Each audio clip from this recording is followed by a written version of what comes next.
여러분 안녕하십니까? 광주 MBC 뉴스데스크입니다. 4세대 방사광 가속기 후보지 두 곳 가운데 하나인 빛가람 혁신도시에서 정부 평가위원들이 오늘 현장 실사를 진행했습니다. 주민 수백 명이 환영에 나서자 평가위원들은 한때 실사를 거부할 정도로 예민한 반응을 보였는데요. 최종 부지는 내일 오전에 발표될 예정입니다. 보도에 이재원 기자입니다. 과학기술부 평가위원회가 나주를 찾았습니다. 하지만 평가위원들은 버스에서 내리지 않은 채 20여 분 동안 실사를 거부했습니다. 김영록 전남지사와 강인규 나주시장이 비공개 원칙을 깨고 대규모 인파를 대동해 환영에 나섰기 때문입니다. 비공개 원칙을 위반할 경우 페널티를 적용하겠다는 사전 통보도 무시됐습니다. 비공개라는 게 국회에서 요청을 한 거예요? 예, 그렇습니다. 죄송합니다. 평가 기준에 있는 거예요. 예, 비공개 평가거든요. 결국 평가 거부 통보에 환영단이 해산하자 평가위원들도 예정 부지를 조망할 수 있는 전망대에 올랐습니다. 철저한 보안 속에 진행된 현장 브리핑에서 전라남도와 나주시는 개교를 앞둔 한정공대와 지역대학과 연계한 연구 성과를 낼 수 있다고 강조했습니다. 또 경쟁지인 충북 오창이 산악 지형인 반면 나주는 90%가 평지인데다 화강암이 기반이라는 점도 호소했습니다. 그리고 영남권과 충청권에는 여러 종류의 가속기가 있지만 호남 지역만 유일하게 가속기가 없다는 점도 균형 발전 측면에서 긍정적으로 작용할 것으로 보고 있습니다. 부지의 안전성 그리고 확장 가능성, 그다음에 이제 주변에 혁신도시라고 하는 아주 잘 조성된 정주 여건이 있다고 하는 부분들을 심사위원들께 잘 설명을 드렸습니다.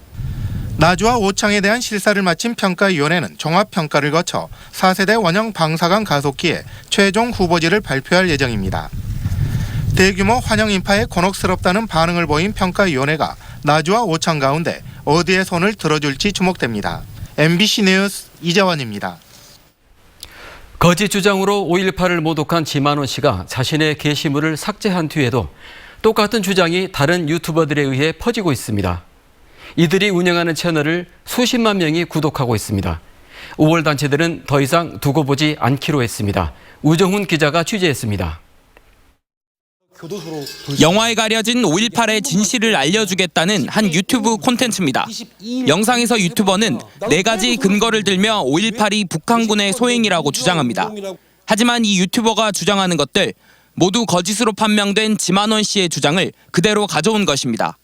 공부를 해보니까 나도 너무 소름 돋는 거야. 왜? 여지껏 내 민주화 운동이라고 그렇게 믿어왔던 것이 한 번에 와르르 무너졌거든.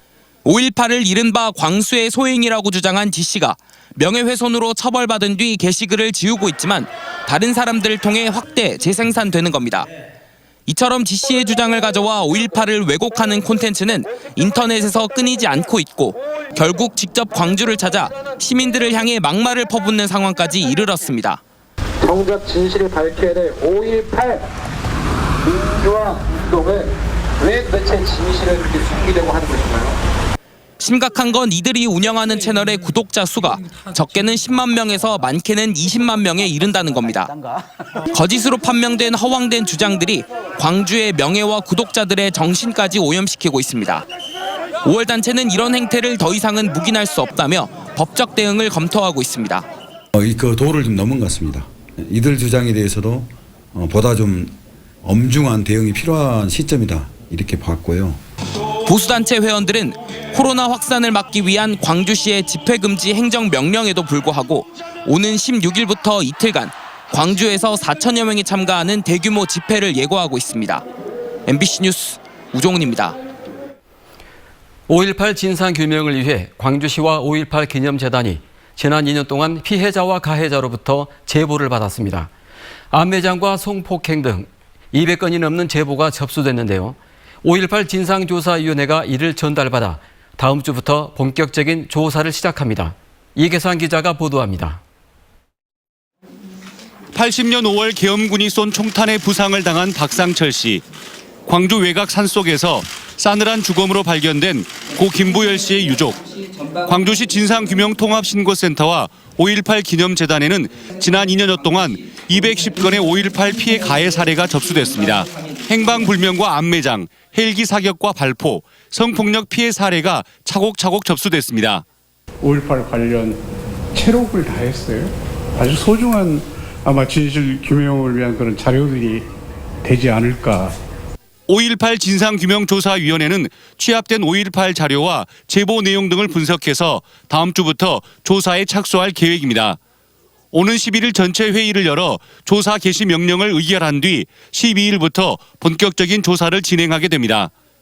5.18 조사위에 주어진 활동 기간은 최대 3년까지고 조사위가 작성한 결과물은 국가 차원의 진상 보고서로 남게 됩니다.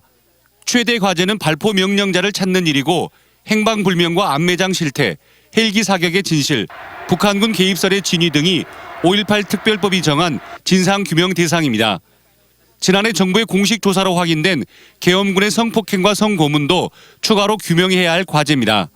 인정하거나 사과한 사람이 없습니다. 아마 이러한 자료들이 모여져서 이 직관적인 자료가 광주 문제의 열쇠를 푸는 그런 계기가 되길 기원합니다. 5.18 조사위는 40년 동안 해결되지 않은 5.18의 진실을 낱낱이 밝혀내고 5월 영령에 한이 풀릴 수 있도록 혼신의 노력을 다하겠다고 강조했습니다. MBC 뉴스 이계상입니다. 국립아시아문화전당에서 내일부터 5.18 40주년을 기념하는 미디어 아트 특별전이 열립니다. 상처에서 치유로 향하는 40년의 궤적이 예술적 환영과 첨단 기술에 담겼습니다. 강성우 기자의 영상으로 감상하시죠.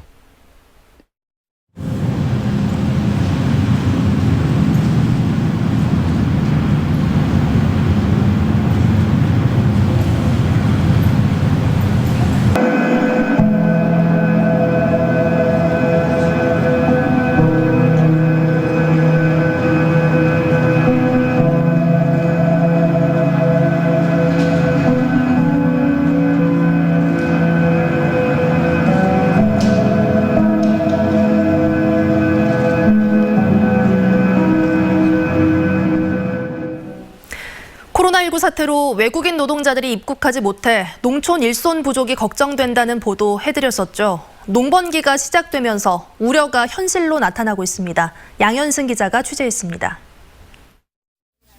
바닷가 언저리에 양파밭이 넓게 펼쳐져 있습니다. 요즘은 지난해 가을 심어 겨우내 기른 조생종 양파 수확기. 일손이 없어 수확이 늦어지던 5,000제곱미터 규모의 이 양파밭은 다행히 일손을 구했습니다. 농식품부와 농어촌공사 등에서 100여 명이 자원봉사를 온 겁니다. 이제 지금 다들 힘드시니까 조금이라도 도움이라도 되었으면 좋겠다는 마음에서 같이 동참하게 되었습니다. 문제는 앞으로입니다. 다양한 작물의 수확과 농사의 시작이 겹치는 농번기가 다가오고 있기 때문입니다. 전국 양파 생산량의 18%를 차지하는 무안군의 경우 이달 말부터 중만생종 양파 수확이 시작됩니다. 전체 2,000여 헥타르에 하루 3,000명가량의 작업자가 필요한데 올해는 감염병 여파로 일손의 70%를 차지하는 외국인 노동자 구하기가 쉽지 않습니다. 앞으로 이제 더 많은 중만생종이 나올 때는 마늘이랑 같이 겹치거든요. 마늘 뽑고 이제 수확까지 할 때 겹치는데 그때가 더 어렵다고 봅니다. 더욱이 올해 벼농사가 오는 25일 무렵 본격적으로 시작되고 보리와 밀 수확도 비슷한 시기에 겹칩니다. 고추를 심는 시기도 과수농과 과실을 솎아야 하는 때도 그 무렵입니다. 농촌 일손 돕기 자원봉사자를 모집하고 있지만 영 신통치 않습니다.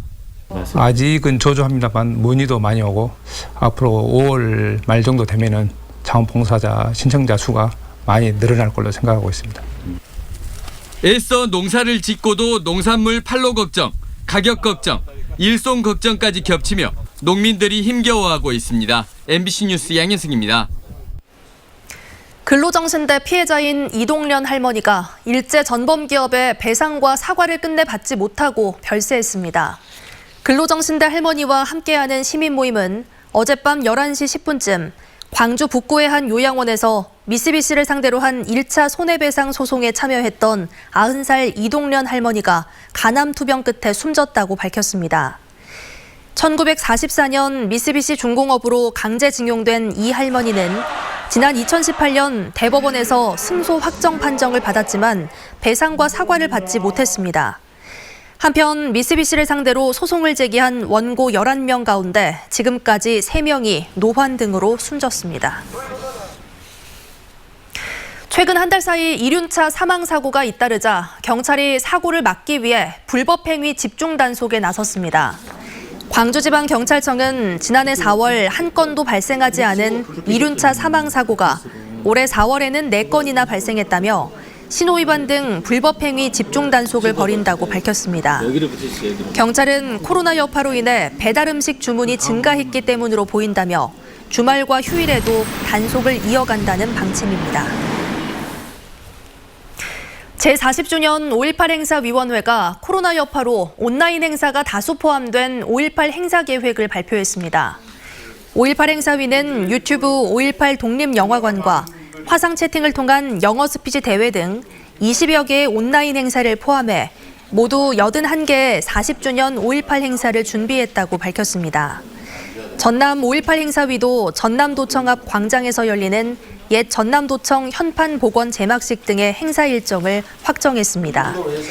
한편 국가보훈처가 5.18 기념식 장소를 내일 발표할 것으로 예상되는데 5.18 민주묘지와 5.18 민주광장 가운데 한 곳이 될 것으로 보입니다. 5.18 40주년을 맞아 5.18 기념행사위원회가 주먹밥 나눔 행사를 열었습니다.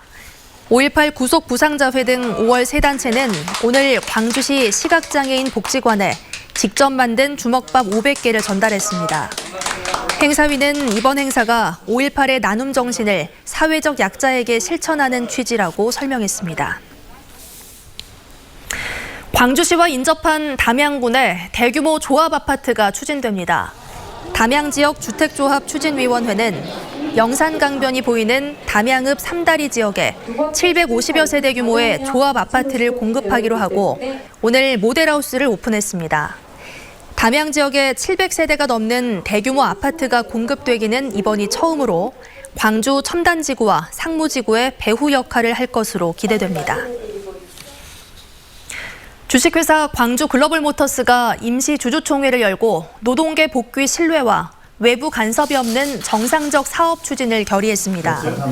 광주글로벌모터스는 오늘 오전 11시 임시 주총을 열고 그동안 노동계가 주장해온 5대 요구사항 철회와 노사상생 발전협정서 이행 준수 약속을 신뢰하고 사업을 정상적으로 추진해 나가기로 했습니다. 또 경영 안정성과 지속성을 확보하고 차입 여건 개선을 위해서는 외부 기관의 어떠한 경영 간섭도 있어서는 안 된다고 말했습니다.